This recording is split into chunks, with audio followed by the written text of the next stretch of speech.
The Battle of Bosworth Field had been one of the most decisive in English history. It saw Richard III of the House of York killed and his crown brought to Henry Tudor, who was crowned Henry VII, ending the House of York and beginning the House of Tudor. In order to create peace and stability, Henry married the daughter of Edward IV, Elizabeth of York. She bared him many children and became the great love of his life. Henry spent most of his reign trying to legitimize his rule. First, he got Parliament to elect him king. Then he united the white and red rose of the houses of Lancaster and York, and sought stability at all costs.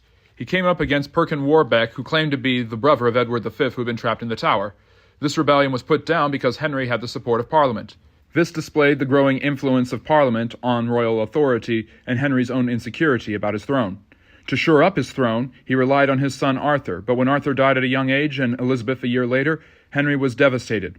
He continued to consolidate power and raise a lot of money, his frugality being of note. He died in 1509 after 24 years on the throne. Oh dear God, it's Henry VIII. England's most notorious king, and probably its most famous one. He's most well known for his marriages, and none of them went really well. However, the story of how he became king is an interesting one. Henry was never supposed to be king, but after his brother Arthur died at a young age, Henry became the heir apparent. In 1509, he ascended to the throne at the death of Henry VII. Henry was ambitious and courageous, getting England involved in multiple wars which bankrupted the country.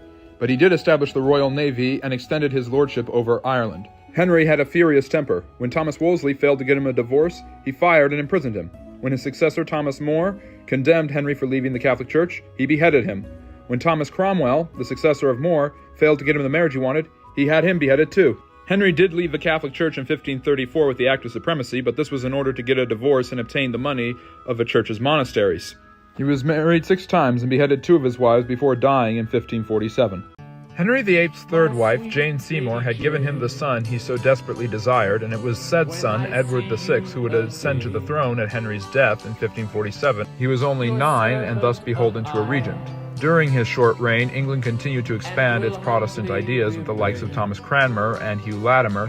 When Edward died at the age of 15, he was succeeded by his cousin, Lady Jane Grey, who was put there by her family to prevent Henry's oldest daughter, Mary, a staunch Catholic, from becoming the monarch.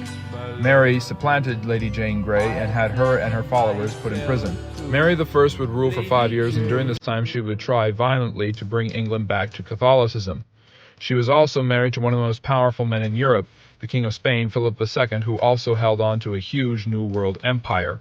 Mary's relentless persecution of the Protestants, which ended up with hundreds of deaths, earned her the nickname Bloody Mary. Yes, that Bloody Mary, which the cocktail is named after. Mary failed to produce an heir and died of cancer in 1558. Henry VIII had ruled over England for 38 years. He had been a successful and powerful monarch, but had nearly bankrupted the country, and he is most controversial for his many marriages, 2 of which ended up in the wives getting murdered. Despite all of these marriages, divorces, and murders, only 3 of Henry's children survived: Mary, Edward, and Elizabeth. When Henry died, his son, Edward, became the king. Edward was very close to his half-sister Elizabeth, and they both shunned their big sister Mary, who, after Edward died in 1553, became the first English queen. She was also a Catholic, and promised to bring England back to Catholicism, even using violent means with the help of her husband, Philip II of Spain. After her death from cancer, her half-sister Elizabeth became the queen. Elizabeth was only 25. She had been the daughter of Anne Boleyn, Henry's second wife, whom he had had beheaded. Yet she inherited her mother's vigor, anticipation, and bravery, and this would lead her and guide her well throughout her 45-year-long reign. At this time, it was the longest reign of an English monarch in its history, and it is one of the most successful reigns of any monarch in all of history. Despite living in an extremely patriarchal kingdom, when Elizabeth became queen, no one doubted her capability.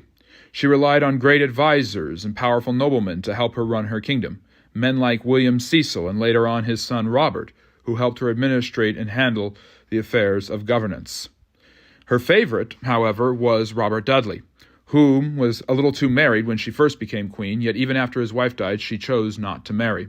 Robert remained a great advisor, court favorite, and friend, yet she never married him. Indeed, she never married, and she spent her entire 45-year reign on the throne hinting at the idea of finding a proper suitor and getting married. Yet she believed that running England was her true obligation, and in many ways you could argue that she was married to her country. The earliest challenges came in the form of religion, as England still struggled with the battle between Protestantism and Catholicism. Elizabeth solve the battle by creating the 39 Articles of the Church of England and creating a new Book of Common Prayer.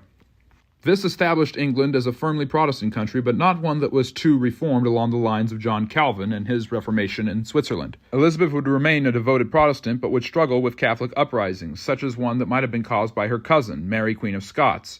Mary had at first been sheltered by Elizabeth after she had been deposed by her people in 1560. Mary became a beacon for England's many Catholics who were constantly rebelling against Elizabeth. So Elizabeth did what she always did. She put down the revolt and had Mary beheaded in 1588. Even family loyalty would not hinder Elizabeth's ability to rule, or her determination to make England powerful and prosperous. To achieve this goal, Elizabeth established the joint stock company, the East India Company, which became one of the most famous trading companies in all of the world for centuries.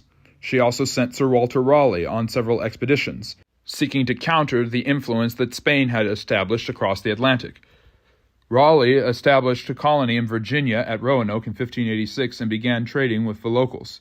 He named the colony Virginia after Elizabeth due to her status as the Virgin Queen who had never married. When Raleigh returned to the Roanoke colony a couple years later, he found it to have mysteriously vanished.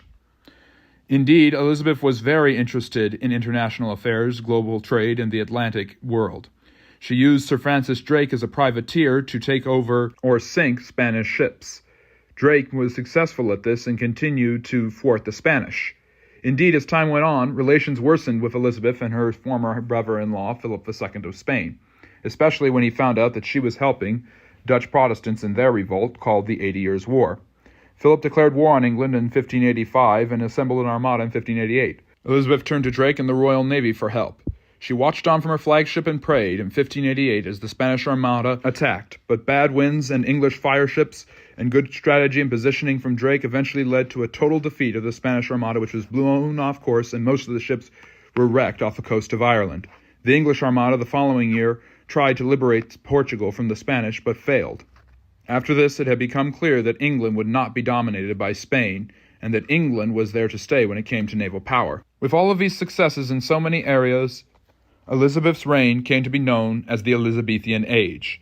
And what an age it was, not just politically and militarily, but also culturally and artistically. Portraiture of the Northern Renaissance became popular, especially of Elizabeth herself, and Shakespeare wrote many of his plays at this time, including Romeo and Juliet, Hamlet, and The Merchant of Venice. Before and during Elizabeth's reign, the city of London, as well as many other urban centers, have been growing as new economic opportunities opened up for the cities and England developed its economy.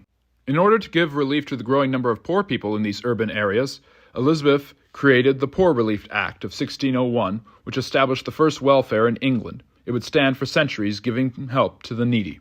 By this time, the portraiture that had once complimented Elizabeth now depicted her as someone near death, and with no family or offspring to show for it. What she did have to show for was a powerful England and an incredible reign. When she died in 1603, she passed the throne along to her nephew, James VI of Scotland, the son of Mary, Queen of Scots, who became king, promising to keep England Protestant. This ended the Tudor dynasty and began the Stuart dynasty.